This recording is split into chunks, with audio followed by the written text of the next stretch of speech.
During a family dinner with my son and his wife, where we finally made peace after years of silence, I received a text message from an unknown number.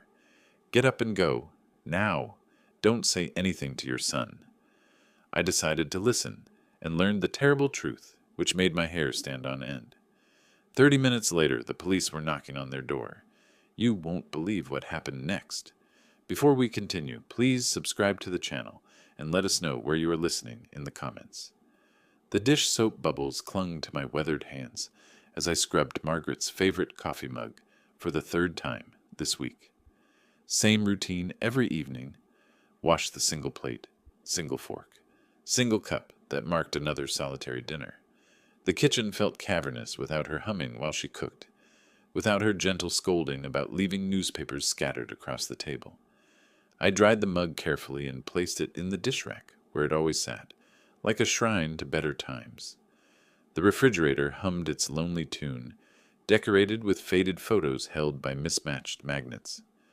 My eyes found the picture of Rick at his high school graduation, 17 years old, grinning in his cap and gown, Margaret's arm wrapped around his shoulders. Before the arguments, before the money, before the silence. The phone's shrill ring cut through my reverie like a knife. My wet hands fumbled for the dish towel as the phone continued its insistent demand. The wall-mounted receiver felt cold against my palm as I lifted it. Squinting at the caller ID through my reading glasses, the number made my breath catch. Rick. For a moment, I couldn't move. A year of silence stretched between us like an ocean. The last time we'd spoken, he'd stormed out after I'd refused to loan him money for his investment opportunity. Margaret would have handled it better. She always knew the right words. Hello? My voice came out rougher than intended. Dad? Rick's voice carried that same uncertain tone from his childhood, when he'd broken something valuable and wasn't sure how much trouble he was in. It's me. I gripped the phone tighter, my heart hammering against my ribs. Rick, I wasn't expecting... I know it's been... He paused, and I could hear him breathing. Too long. Way too long. I moved slowly to my armchair, the one Margaret had insisted we buy because it supported my back properly. The leather was worn smooth from years of evening news and Sunday crosswords. How are you, son? I'm good. Really good. Emma and I, we've been talking, and we realized how much we miss having you around. How much we miss... family. The word hung in the air between us. Family. Something we'd been once before pride and money and stubborn silence built walls between us.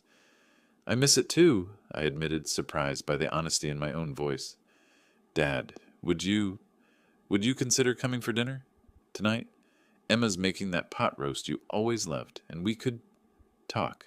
Really talk. Like we used to. I stared at the family photo on my side table. Rick, Emma, Margaret, and me at their wedding 5 years ago, before everything went wrong. Margaret always said families find their way back to each other, given time. Tonight? My voice betrayed my surprise. I know it's short notice, but Emma's already started cooking, and we don't want to wait anymore. We've wasted enough time. Something in his voice tugged at my heart, a vulnerability I remembered from when he was small and afraid of thunderstorms. Maybe Margaret had been right. Maybe families really could heal. What time? I heard myself saying. 7:30? I'll text you the address. We moved to Montclair last year. Montclair, expensive territory. But then Rick had always been ambitious. I'll be there. Dad? His voice softened. Thank you for giving us another chance. After I hung up, I sat in the gathering dusk, holding the family photo in my trembling hands. Margaret smiled up at me from the frame, and I could almost hear her whisper, It's time, Jonathan. It's time to come home. The silence that followed the dial tone felt different somehow, charged with possibility instead of emptiness. I set the family photo carefully back on the side table and rose from my chair with a purpose I hadn't felt in months.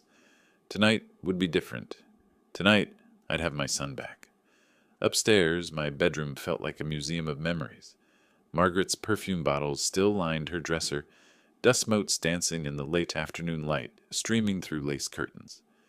I opened my closet and pushed past everyday shirts and worn sweaters until my fingers found the navy suit hanging in protective plastic. The fabric felt substantial between my fingers. Wool blend that Margaret had insisted on when she'd surprised me with it for Rick's graduation. "You need something nice for important occasions," she'd said, smoothing the lapels with her careful hands. "And our son graduating is definitely important."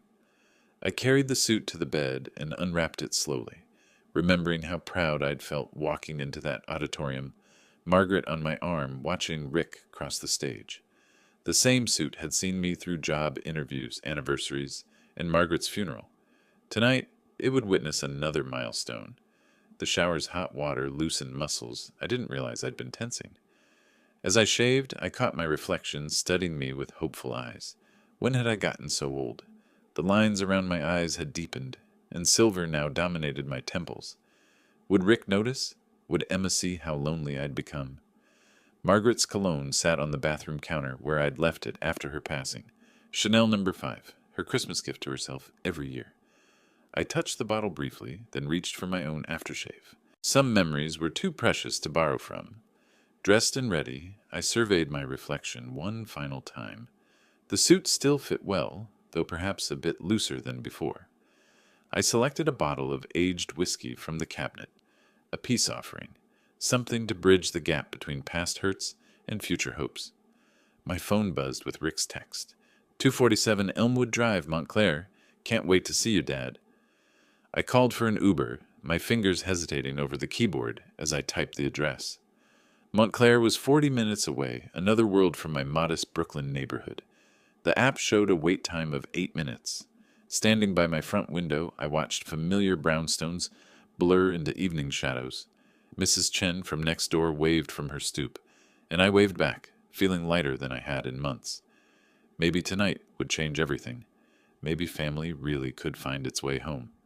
The Uber arrived precisely on time, a clean sedan with a friendly driver who commented on the nice weather as we pulled away from the curb. As Brooklyn gave way to highways and highways gave way to manicured suburbs, I watched the world transform outside my window. Houses grew larger, lawns more pristine, driveways wider.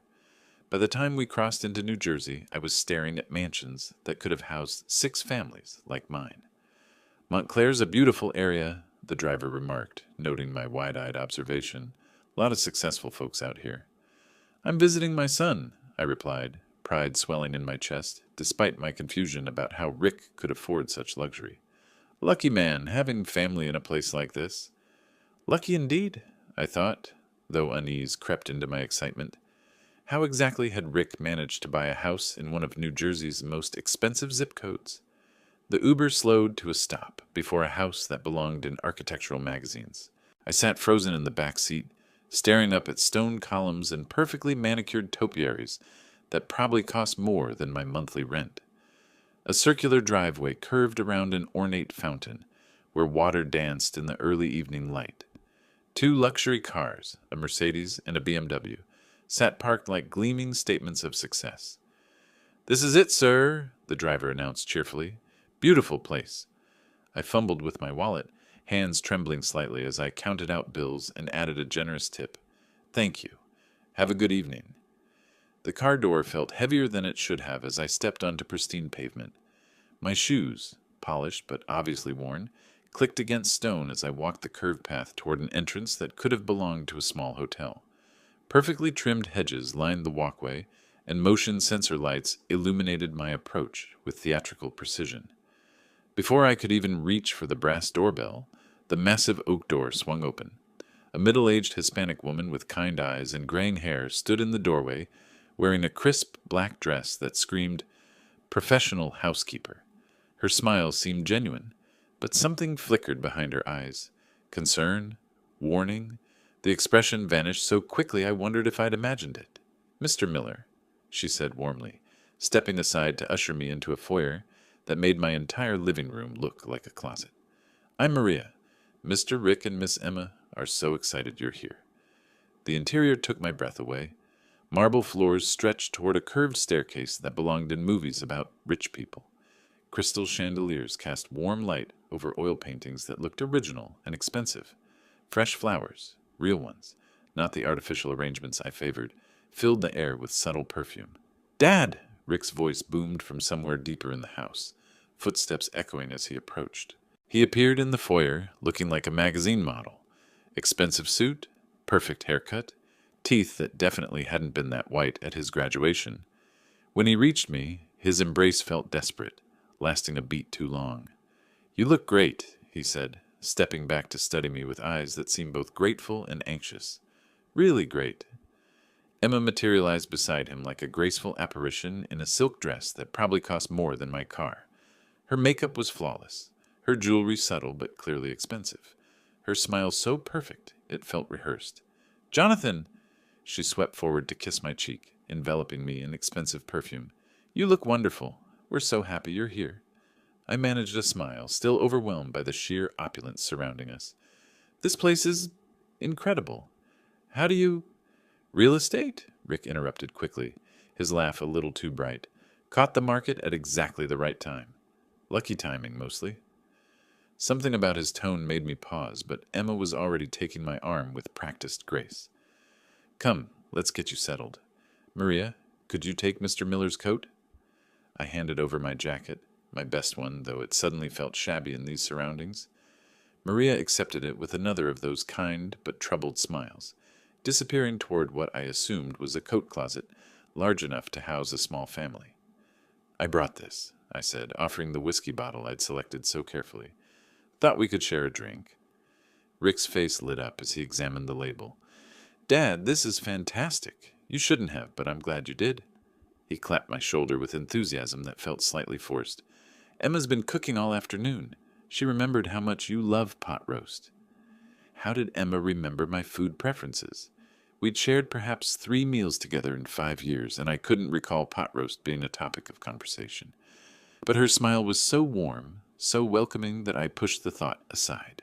"You're too kind," I told her, meaning it despite my confusion. "Family takes care of family," she replied smoothly, linking her arm through mine. "That's what matters most." Rick led us toward what I assumed was the dining room, his stride confident, but something tight around his eyes. Maria had vanished somewhere into the house's depths, leaving us in this perfect tableau of family reunion. As we walked through rooms that belonged in decorating magazines, I tried to reconcile this obvious wealth with the son who'd asked me for money just a year ago. The dining room opened before us like something from a period drama. Mahogany table set for 4 with china that caught the light from an overhead chandelier. Silver gleamed against white linen, and the scent of cooking pot roast drifted from somewhere beyond swinging doors. That probably led to a kitchen larger than my apartment. "This is beautiful," I breathed, genuinely awed. Emma beamed at the compliment. "We want tonight to be special. We want to start over, Jonathan. All of us." As Rick pulled out my chair with the practiced ease of someone accustomed to formal dining, I found myself hoping Margaret could see this moment. Her boy had made something of himself, found success beyond our modest dreams. Maybe she'd be proud of how he'd turned out. Maybe she'd approve of this chance at reconciliation I was about to take. The dining room welcomed us like a scene from a lifestyle magazine. Crystal glasses caught the chandelier's warm light, casting tiny rainbows across starched white linens. Silver gleamed against bone china that probably cost more than my monthly rent. Each place setting looked like artwork, multiple forks arranged with military precision, cloth napkins folded into perfect peaks. "This is incredible," I breathed, running my fingers along the mahogany table's polished edge. Rick beamed as he pulled out my chair at the head of the table. "Only the best for family reunions, right, Dad?" Emma settled gracefully to my left, while Rick claimed the seat to my right. The arrangement felt deliberate, both of them positioned where they could watch my every reaction, guide every conversation. Maria appeared silently from what I assumed was the kitchen, carrying delicate appetizers arranged like tiny sculptures. "Let's start with your whiskey," Rick announced, already opening the bottle I'd brought. The amber liquid caught the light as he poured generous portions into heavy crystal tumblers. "This calls for a proper toast." He handed me a glass filled higher than I would have poured for myself. The whiskey's warmth spread through my chest as Emma raised her wine glass with theatrical grace. "To family," she said, her smile radiant. "To forgiveness and fresh starts. To Margaret, Rick added, his voice catching slightly. She would have wanted us together like this. The whiskey burned sweetly as we drank. Margaret always said alcohol loosened tongues and hearts in equal measure. Tonight, surrounded by such obvious prosperity, I found myself wondering what she'd think of this opulent display. Tell us about the restaurants. Emma leaned forward with genuine seeming interest. Rick says you built an empire from nothing. Empire's too grand a word. I took another sip, feeling unusually relaxed. Just hard work and faith in people. Margaret always said treat employees like family, customers like friends. Don't be modest, Dad. Rick refilled my glass before I noticed it had emptied. 7 locations now. That's impressive by any standard. 7. He'd been keeping track even during our silence. Something warm expanded in my chest. Maybe he'd cared more than I'd realized. Maria served the soup course with practiced efficiency, though I noticed her hands trembling slightly as she placed the bowl before me. Rich lobster bisque and delicate porcelain, another reminder of how far we'd traveled from my modest Brooklyn kitchen. Do you ever think about retirement? Emma asked casually, cutting her bread with surgical precision, slowing down a bit. The restaurants keep me busy. It's what Margaret and I built together. I found myself drinking more freely than usual. The combination of good company and fine alcohol loosening inhibitions I'd maintained for months. Every location has her fingerprints on it. Rick and Emma exchanged a glance I pretended not to notice. They seemed to communicate without words, like couples do after years together. Emma's hand found mine briefly, her fingers cool against my skin. But you can't work forever, Rick pressed gently. Have you thought about succession planning? Legal arrangements for the future? The question felt oddly specific, but the alcohol made everything seem harmless. One day at a time, son. One day at a time. Maria appeared with the main course, pot roast that smelled exactly like Margaret's recipe. How had Emma known? We'd shared so few meals together over the years. This is perfect, I told her truthfully. Exactly like my wife used to make. Emma's smile looked painted on. I wanted tonight to be special, to remind you that family takes care of family. As we ate, Rick regaled me with stories about his real estate ventures, though his explanations remained frustratingly vague. Emma asked pointed questions about restaurant operations, profit margins, property values. Their curiosity felt intense, almost professional. The room grew warmer as evening progressed. My head felt lighter than it should have after just 2 glasses of whiskey. Rich food, good company, and the relief of reconciliation, I told myself. Nothing more than that. Rick checked his watch when he thought I wasn't looking. Emma monitored my consumption like a bartender tracking a regular customer. Maria moved between kitchen and dining room with nervous efficiency, dropping a fork that clattered against marble floors. Something nagged at the edge of my consciousness, but the whiskey made thinking difficult. Everything felt slightly surreal, like watching myself from outside my body. When had I become such a lightweight? Dad, let me show you pictures of our newest restaurant location, I said, reaching into my jacket pocket for my phone. The Queen's opening last month. Margaret would have been so proud of how the community welcomed us. My phone vibrated against my palm just as I started to pull it out. The vibration startled me mid-sentence. Sorry, I mumbled, glancing apologetically at Rick and Emma. Probably just the night manager with some routine question. But the number on my screen belonged to no one I recognized. A local area code, but completely foreign digits. I frowned, thumb hovering over the notification. Restaurant emergencies came from familiar numbers. Miguel from the Park Slope location, Sarah from the Crown Heights spot, Tony from our newest Queens venture. The phone buzzed again, more insistently this time. Everything all right? Rick asked, leaning forward with what seemed like excessive concern. Just unfamiliar number. I shielded the screen partially with my napkin, driven by an instinct I couldn't explain. The text message appeared in stark capital letters. Stand up and leave. Now. Say nothing to your son. My blood turned cold. The elegant dining room suddenly felt like it was tilting, though I couldn't tell if that was shock or the whiskey making my head swim. I read the message again, certain I'd misunderstood. Same words, same urgent command. Dad? Emma's voice seemed to come from far away. You look pale. Are you feeling all right? I forced my features into what I hoped resembled normalcy, slipping the phone back into my pocket with hands that trembled more than they should. Fine, just rich food hitting me harder than expected. But I wasn't fine. Someone unknown had my private number, knew where I was, felt compelled to warn me about what? About Rick? About this perfect evening that suddenly felt like an elaborate stage production? The whiskey glass in my hand caught the chandelier light, amber liquid swirling as my fingers shook imperceptibly. When had I become this dizzy? 2 glasses shouldn't affect me this strongly, not with a full meal. Maybe some water?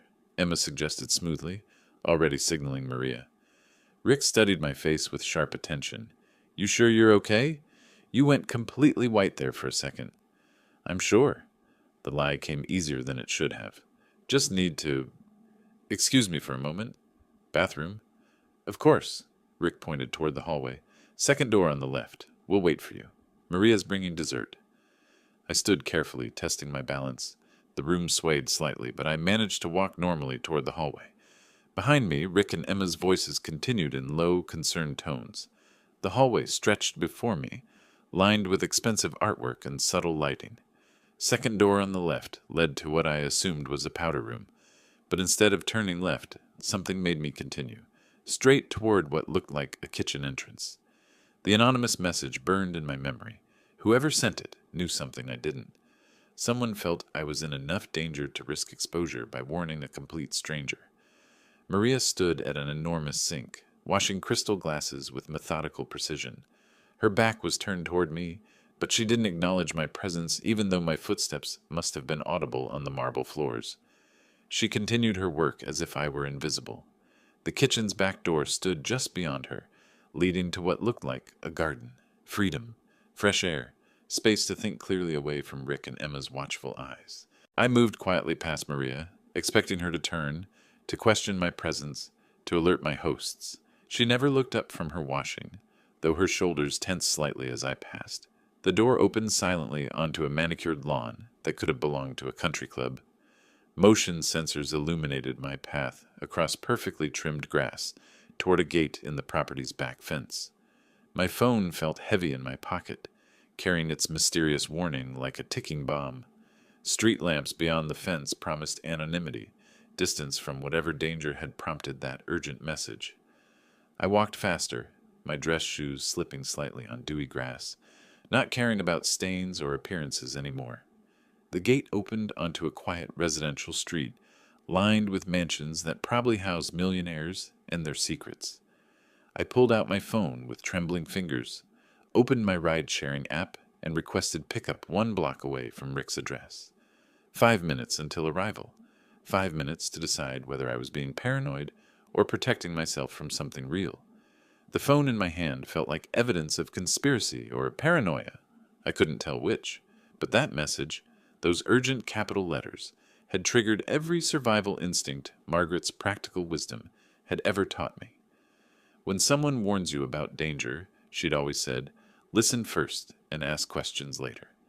The Uber's headlights appeared at the end of the block, cutting through suburban darkness like a lifeline. I climbed into the back seat, gave the driver my Brooklyn address, and immediately dialed the number that had shattered my evening. It rang twice before a voice answered. Careful, anonymous, deliberately neutral. I hoped you would call this number. Who is this? My voice came out rougher than intended. Why did you warn me? I cannot reveal myself, but you were in immediate danger tonight. That's impossible. I was having dinner with my son. A pause that stretched too long. Then, your son owes $2.3 million to people who break bones when payment is late. The Uber driver glanced in his rearview mirror as we merged into traffic, probably wondering why his passenger had gone completely silent mid-conversation. I gripped the phone tighter, the anonymous voice's words echoing in my head like hammer blows. That's impossible, I repeated, though my voice lacked conviction. Rick owns real estate. He lives in a mansion. Borrowed against everything to fund gambling debts, underground casinos, high-stakes poker, sports betting with organized loan sharks. The voice remained calm, methodical. 2 weeks to pay or face serious physical consequences. My free hand found the door handle instinctively, as if I could escape this information by fleeing the moving car.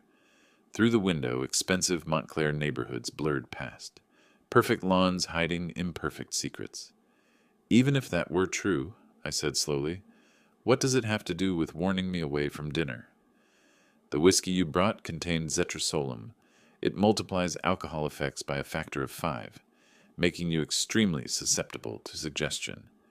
The words hit like a physical blow. The unusual dizziness, the way 2 glasses had affected me like 6. My increasing willingness to discuss business details I'd normally keep private. That's... I stopped, remembering Rick's eager insistence on opening my gift immediately, Emma's careful monitoring of my consumption, their coordinated refilling of my glass before I'd noticed it emptying. Legal documents were prepared in advance, the voice continued relentlessly. Complete transfer of your restaurant properties and business assets. Power of attorney granting your son full control. The only missing element was your signature. The Uber driver kept his eyes on the road, professionally ignoring his passenger's obvious distress. I stared out at suburban streets that looked suddenly sinister, every well-lit window potentially concealing similar betrayals. How do you know all this? That doesn't matter. What matters is that you escaped before signing anything. Zetrasolum combined with alcohol can cause memory gaps, making it easy to claim you willingly transferred everything. I thought about Rick's nervous energy, Emma's rehearsed warmth, their pointed questions about succession planning and retirement. The evening replayed in my memory with horrifying new context. Every toast, every refilled glass, every strategic touch designed to lower my guard. My son wouldn't, but the protest died in my throat. The boy who'd once asked me to read him bedtime stories had grown into a man desperate enough to drug his own father. The loan sharks gave him 2 weeks. That deadline is in 11 days. Why are you helping me? I asked finally. Because what they planned was wrong. Because you deserve to know the truth about people you trust. The anonymous caller knew details no stranger should possess. Debt amounts, drug names, illegal document specifics. Someone with intimate access to Rick and Emma's conspiracy. Who are you really? Someone who sees more than people realize.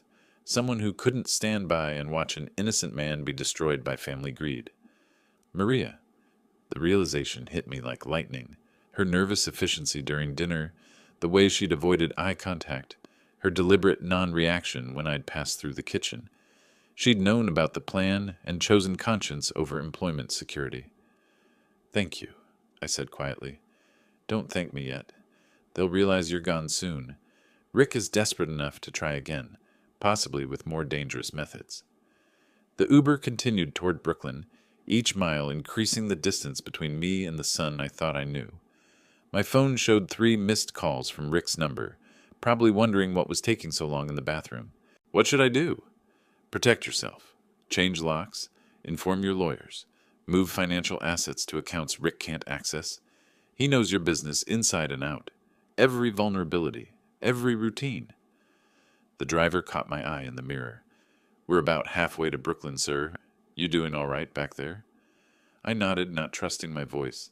Through the phone, I could hear the anonymous caller, breathing steadily, waiting for my next question. Will you testify, if this goes to court? I can't, but the truth has a way of surfacing when people dig deep enough. 3 more missed calls appeared on my screen. Rick's panic would be growing as bathroom minutes stretched into an obvious absence. Soon he'd realize I'd fled deliberately, and desperation would make him dangerous. Be very careful, the voice warned. Desperate people make desperate choices. Your son has 11 days to find $2.3 million, or face consequences worse than bankruptcy. The call ended, leaving me alone with the Uber driver's soft jazz and the weight of complete family destruction. In one evening, I'd gained a son and lost him again, learned the price of trust and the cost of naivety. My phone buzzed with a text from Rick. Dad, where are you? We're worried sick. I stared at the message, then deleted it without responding. The man who'd sent those words had planned to drug me unconscious and steal everything Margaret and I had built together. The Uber driver cleared his throat gently. Sir, we're approaching the Brooklyn Bridge. Still want to go to the original address? I looked out at the city lights reflecting off dark water, then back at my phone showing the route to Montclair, still available in my GPS. Safety lay ahead in Brooklyn, but confrontation waited behind in New Jersey. For the first time in my life, I had to choose between protecting myself and protecting what remained of my family.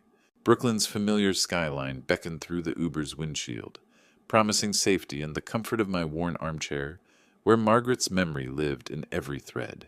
But safety felt like cowardice now, knowing what Rick was capable of doing to others when desperation struck again. I pulled Margaret's wedding photo from my wallet, edges soft from years of handling, her smile as radiant as the day we'd promised to build something meaningful together. She'd never backed down from difficult conversations, never chose comfort over doing what was right. She wouldn't run, I whispered to her image. The driver caught my eye in the rearview mirror. Everything all right back there, sir? Actually, no. I straightened in my seat, decision crystallizing like steel in my chest. I need to make a phone call, then we're changing destination. My fingers shook as I dialed 911.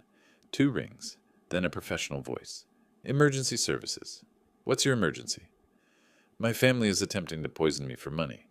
The words sounded surreal, spoken aloud, like lines from a television drama. I have evidence, and they're still at the location with prepared legal documents. Sir, are you in immediate danger? Not right now. But I need officers at 247 Elmwood Drive, Montclair, New Jersey. I'm returning there to gather evidence. The dispatcher's questions came rapid fire. Nature of poisoning, number of suspects, weapons present. I answered methodically, my business training taking over. Clear facts, specific details, actionable information. Officers are en route. Estimated arrival 20 minutes. Sir, I strongly advise you not to return to that location until... I understand the risk. Margaret's photo stared up at me, her eyes holding that expression she wore when I needed to be braver than I felt. But if I don't go back, they'll destroy evidence and try this again with someone else. After disconnecting, I leaned forward toward the driver. Change of plans. We're going back to Montclair. Sir, you seem really upset. Maybe you should think about... This isn't a rash decision. I met his eyes in the mirror. Sometimes you have to choose between being safe and doing what's right. The return journey felt different from our earlier drive. Streetlights illuminated determination instead of confusion, purpose instead of hurt. Each mile brought me closer to confronting the son I'd raised, the family I'd trusted, the future I'd have to rebuild from scratch. Margaret's voice seemed to whisper from the photograph, family means telling the truth, even when it hurts. 20 minutes later, we turned onto Hill Street. Police cars approached from the opposite direction, lights off but unmistakably official. My heart hammered against my ribs as I realized this was really happening. I was about to destroy my family to save myself and possibly others. Wait around the corner, I told the driver. This might take a while. Walking up the curved driveway felt like approaching an execution. The mansion's perfect exterior concealed such calculated evil, such desperate betrayal. My hand trembled as I reached for the doorbell. Time to face my son. The doorbell's chimes echoed through the mansion like a death knell. Footsteps approached quickly, too quickly for casual concern. Rick yanked the door open, relief and suspicion warring across his features. Dad, where have you been? His smile looked painted on. We were getting worried sick. Sorry, son. I forced my voice into apologetic tones. I needed some fresh air. Felt dizzy after all that rich food. Dizzy? His eyes sharpened. You were gone for almost half an hour. Emma thought something terrible had happened. Time got away from me. Beautiful neighborhood you have here. I walked further than intended. Emma appeared behind Rick, her designer dress wrinkled from nervous pacing. Her perfect hostess mask slipped for just a moment, revealing raw panic underneath. Jonathan, you gave us such a scare. She reached for my arm with fingers that trembled slightly. Are you feeling better now? Much better, thank you. I allowed her to guide me back inside, noting how her grip lingered too long, too tight. Just needed to clear my head. The foyer felt smaller now, oppressive rather than impressive. Every expensive detail reminded me of the blood money that had purchased this illusion of success. Perhaps you had too much wine with dinner? Emma's laugh sounded brittle. Let's get you some water, and actually, I think I'd like to sit down again. I moved deliberately toward the dining room. If that's all right? Rick and Emma exchanged a glance laden with meaning I was supposed to miss. Their coordinated response felt rehearsed, like actors who'd forgotten their lines. Of course, Dad. Whatever you need. The dining room had been hastily reorganized during my absence. Papers that might have been scattered across the table were nowhere to be seen. Maria moved efficiently between kitchen and dining room, her nervous energy more pronounced than before. I settled back into my chair at the head of the table, noting how Rick and Emma flanked me exactly as before. The crystal glasses had been cleared, the dinner plates stacked, but the atmosphere crackled with unspoken tension. I hope you don't mind, Emma said carefully, but we cleaned up a bit. Didn't want to leave Maria with too much work. Very considerate. I smiled blandly, wondering what evidence they'd hidden while I was gone. Rick drummed his fingers against the mahogany table, a nervous habit from childhood that betrayed his anxiety now. So, Dad, feeling completely recovered? No more dizziness or confusion? The question carried undertones I pretended not to hear. Clear as a bell, son. That fresh air worked wonders. Emma leaned forward with calculated concern. You know, rich meals can affect people differently as we get older. Perhaps next time we should plan something lighter. Next time. As if there would be one after tonight. I've always had a strong constitution, I replied evenly. Takes more than good food and wine to slow me down. Maria appeared with fresh water glasses, her movements sharp and efficient. When she placed mine before me, her fingers brushed the table edge in what might have been an accidental tremor. Rick checked his watch, a gesture so subtle I almost missed it. Whatever timeline they were working against was growing shorter. Well, he said with forced brightness, since you're feeling better, maybe we could continue our evening. I know Emma was looking forward to more conversation. Absolutely. Emma's smile could have powered the chandelier. We have so much catching up to do. But something had shifted during my absence. Their desperation was showing through the cracks in their performance, and I could sense the evening building toward a crescendo. Rick stood suddenly and moved toward the liquor cabinet. Dad, let's have one more toast before the evening ends. Rick's hands trembled almost imperceptibly as he measured whiskey into fresh crystal tumblers. I watched him work, noting how he lingered over my glass, adding extra liquid that caught the light differently than the amber spirits. You know, I began casually, I want to tell you about the day you were born, Rick. His shoulders tensed slightly. Dad, that's sweet, but maybe we should toast first? This whiskey is too good to let it get warm. This is important, son. I settled back in my chair, hands folded peacefully. Your mother was in labor for 14 hours. Longest day of my life. Emma leaned forward with forced enthusiasm. Jonathan, the whiskey will lose its flavor if we wait too long. Can't we drink and listen at the same time? Patience, dear. Some stories can't be rushed. I watched Rick carry the glasses toward our table, noting the slight sediment swirling in mine when it caught the chandelier light. Where was I? Oh yes, Margaret was convinced something was wrong, because labor was taking so long. Rick set my glass down carefully, ensuring I could see the generous portion he'd poured. His own glass contained significantly less, crystal clear without any unusual particles. The doctor kept assuring us everything was normal, I continued, lifting my glass as if to examine the whiskey's color. But your mother had instincts about these things. She always knew when something wasn't quite right. Fascinating, Emma interrupted, her smile growing strained. But surely that toast is getting warm? Family stories are so much better with good whiskey. I swirled my glass gently, watching foreign particles dance in the amber liquid. Zetrasolemn, according to my anonymous caller. Enough to make me compliant, suggestible, vulnerable to signing away everything Margaret and I had built together. You're absolutely right about savoring good whiskey, I agreed, bringing the glass closer to my lips without drinking. Margaret always said patience makes everything taste better. Rick's eye twitched. Dad, you've been talking for 10 minutes. The whiskey really is getting warm. Time flies when you're sharing memories. I gestured expansively with my glass, using the motion to avoid actually drinking. Did I mention how tiny you were? Just 6 pounds, but you had the strongest grip I'd ever felt. Emma stood abruptly and moved behind my chair, her hands settling on my shoulders with practiced intimacy.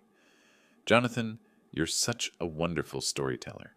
Why don't we toast to Rick's birth? Then you can continue.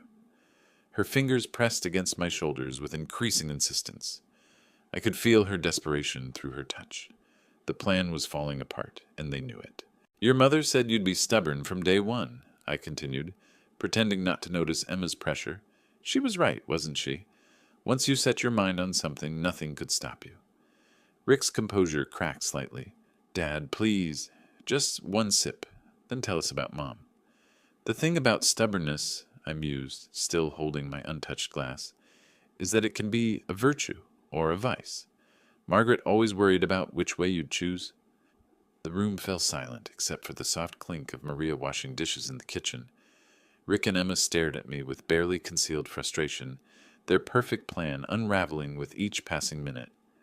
I think, I said slowly, Margaret would be heartbroken to see what choices you've made. Rick's face went white. What do you mean by that? Before I could answer, 3 sharp knocks echoed from the front door. Authoritative, unmistakable. Police! Open the door! Rick's glass slipped from his fingers, shattering against the marble floor as his face drained of all color. The metallic click of handcuffs cut through the dining room's stunned silence like a judge's gavel. Rick stood frozen, his face the color of old parchment, as the senior officer stepped forward with practiced authority. Richard Miller, you're under arrest for attempted poisoning, conspiracy to commit fraud, and elder abuse. The officer's voice carried the weight of years spent dealing with family betrayals. You have the right to remain silent. This is insane. Rick's voice cracked like a teenager's. Officer, this is just a misunderstanding. My father is confused. Dad, please. Emma's hysteria built like a kettle-reaching boil. Tell them this is all some terrible mistake. I stood slowly, the untouched glass of poisoned whiskey still in my hand. The sediment swirled like guilty secrets in amber liquid. There's no mistake. This glass contains zetrosolum. My son added it to make me sign business transfer documents. The junior officer accepted the glass with latex gloves, holding it up to the chandelier light. The foreign particles were clearly visible, undeniable evidence of calculated betrayal. Sir, attempted poisoning carries 8 to 12 years minimum sentence, the senior officer informed Rick as the handcuffs clicked into place. Conspiracy and elder abuse add additional time. Rick's knees buckled slightly. 12 years? But the loan sharks? They'll kill me if I don't pay in 11 days. Emma's face drained of color. Rick, shut up. Don't say anything else. But Rick was beyond strategic thinking. Dad, you don't understand. They threatened to break my legs, then kill me. I had no choice. You had choices, I replied quietly. You chose gambling over family. You chose crime over honest work. You chose to poison your own father rather than face consequences. The officers exchanged glances. They'd heard desperate justifications before, but attempted patricide for gambling debts registered as particularly disturbing. Emma Miller, the junior officer announced, you're also under arrest as a co-conspirator. No! Emma's perfectly manicured fingernails clawed at the table edge. I didn't plan anything. Rick forced me to help. I'm a victim too. The senior officer's expression suggested he'd heard that defense many times. Ma'am, evidence shows you researched the victim's preferences and participated in the drugging plan. As they led Rick and Emma toward the front door, Rick turned back with eyes that held one last desperate manipulation attempt. Dad, how could you do this to your own family? Mom would be heartbroken. Your mother valued honesty above comfort, I answered firmly. She would never forgive what you tried to do tonight. Maria appeared from the kitchen, her professional mask finally slipping to reveal satisfaction mixed with sadness. She'd witnessed justice served, but understood the human cost. The mansion fell silent except for the distant sound of car doors slamming and engines starting. Blue and red lights painted the expensive walls in colors of consequence as the police vehicles disappeared into the night. Standing alone in the dining room where my family had tried to destroy me, I felt Margaret's presence like a warm hand on my shoulder. She would have made the same choice. The expensive crystal lay shattered on marble floors, the poisoned whiskey spreading like spilled blood. evidence of how close I'd come to losing everything I'd worked to build. My phone buzzed with a text from the senior officer. Station processing will take 2-3 hours. We'll need your formal statement. Time to complete what I'd started. Time to ensure justice was properly served. The Montclair police station buzzed with late evening activity, drunk driving arrests, domestic disturbances, and now my family's conspiracy case. Rick and Emma sat in separate holding cells, their designer clothes looking absurd against institutional gray walls. Through reinforced glass, I watched Rick pace his cell like a caged animal. Every few minutes he'd glance toward where I sat giving my statement, his expression cycling between fury and desperate pleading. Mr. Miller, Detective Harrison set down his coffee with deliberate precision. Walk me through the Zetrasolum again. How did you know what to look for? Anonymous tip, I replied honestly.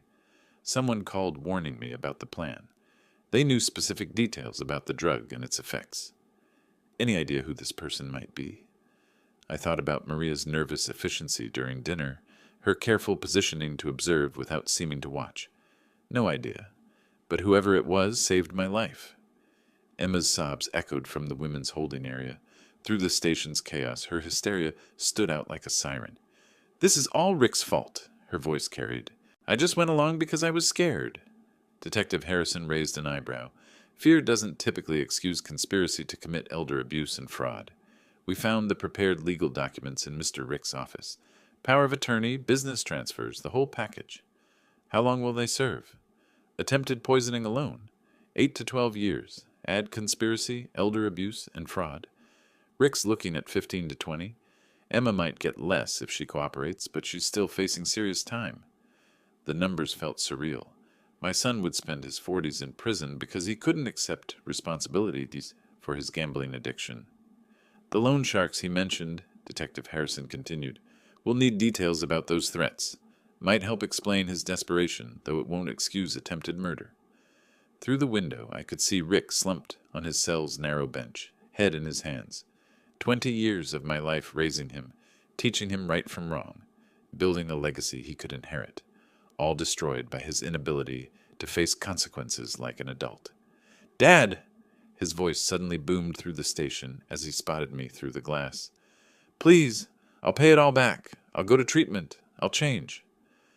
The same promises he'd made during our last argument about money. The same manipulation that had worked when he was younger, and I was more naive about enabling destructive behavior. Mr. Miller, Detective Harrison observed my son's outburst, he's going to keep trying to manipulate you. Standard pattern with family financial crimes. I know. His mother always said I was too soft with him. Maybe if I'd been stronger earlier.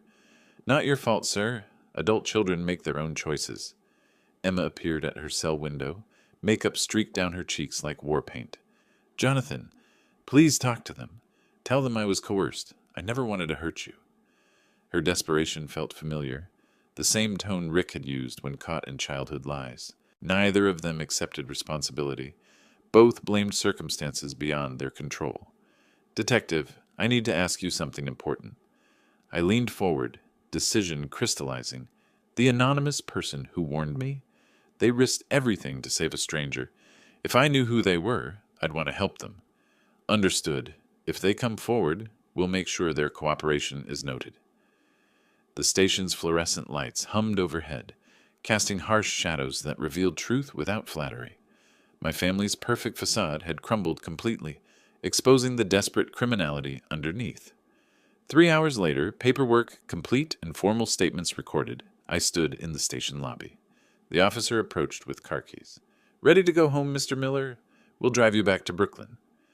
I pulled out my phone, staring at the number that had saved my life.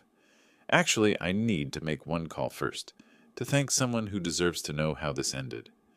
The phone rang twice before a familiar voice answered, no longer disguised by fear, but warm with genuine concern. This is Maria Gonzalez. How are you, Mr. Miller? Maria. Relief flooded through me like warm sunlight. You were right there the whole time. You saw everything and still found the courage to save me. I couldn't let them hurt you. You treated me with kindness when your son and his wife treated me like furniture. Sitting in the police station lobby at nearly midnight, I found myself crying for the first time since Margaret's funeral. not from pain, but from overwhelming gratitude for this woman's moral courage. Maria, how did you know?